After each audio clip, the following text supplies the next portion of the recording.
Hello and welcome students in my new video. This is the fourth part of the chapter Winds, Storms and Cyclones. Today we will discuss about thunderstorm. So before starting thunderstorm, we will discuss about these two instruments. First instrument that you can see, that is known as anemometer. This instrument is used to measure wind speed, and you can see it consists of one rod and it has 4 cups. So this is known as anemometer, and here is a type of display that show wind speed. Next one is wind vane. It is used to measure wind direction. It is also known as wind vane and weather vane. So here you can see in this diagram, there it is mentioned about the direction east, west, north, south, and this is arrow. This arrow indicate from which side air is blowing.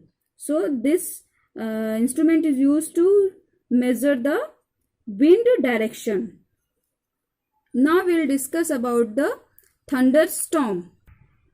So first question comes in our mind, what is thunderstorm?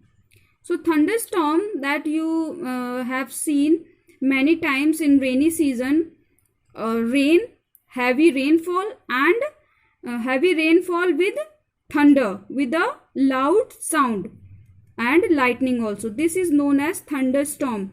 So proper definition will be the upward movement of hot air and the downward movement of cold air leads to stormy winds accompanied by heavy rains, lightning and thunder. This event is called thunderstorm.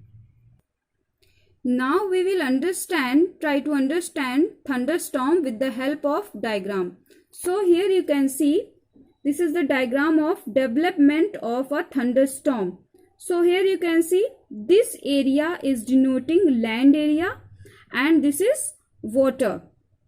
So here you can see, as land gets heated by the sun rays, and as it get heated more, so it also heated the air which is present above the land area. Then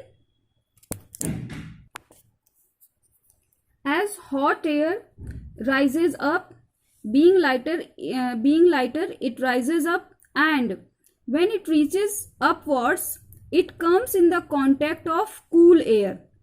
When it comes in contact of cool air, it becomes cloud. It make cloud. When hot air rises up, it carry water vapors also. So when it comes in contact of cool air, it also gets cooled down and change into water droplets. As more and more hot air rises up and gets cooled, when it comes upward, when it reaches upwards and change into water. As water droplets become heavy, they started falling down. So some of the droplets freezes and fall down towards the earth in the form of snow or hail. While falling down, water droplets and ice collide to each other. Due to this collision and fast moving winds,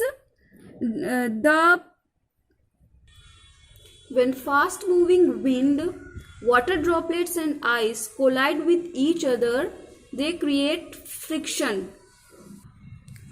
This friction causes clouds to get electrically charged. When these charged clouds get discharged, they produce huge sparks, and these sparks are seen in the form of lightning. the lightning rapidly heats the air in its path. That results in a loud sound. Because of this sparks, there is a sound developed, that is a sound of thunder that you can hear, and that's why lightning accompanied by thunder. This is the diagram of lightning that you must have seen. Now we will discuss about hazards of thunderstorms. Hazards means how it is harmful for us. So first is, each year many people are killed or seriously injured by severe thunderstorms. And second, thunderstorms uproot trees and electrical poles and blow away temporary and thatched roofs. Third one is, heavy rains which occur along with thunderstorm causes flash floods and waterlogging in low-lying areas. There are some precautions that to be taken during a thunderstorm to protect yourself. So first is, you should not sit near a window. You should not take shelter in open garages, storage sheds with metal roofs, etc., as they are not safe place during lightning. You should not take shelter under an umbrella with a metallic end. That means you should keep away yourself from metallic things.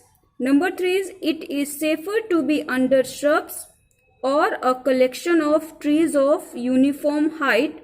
A single tall tree is close to the clouds and thus more likely to be hit by lightning. That means you should not take shelter under a single and tall tree. That can be harmful.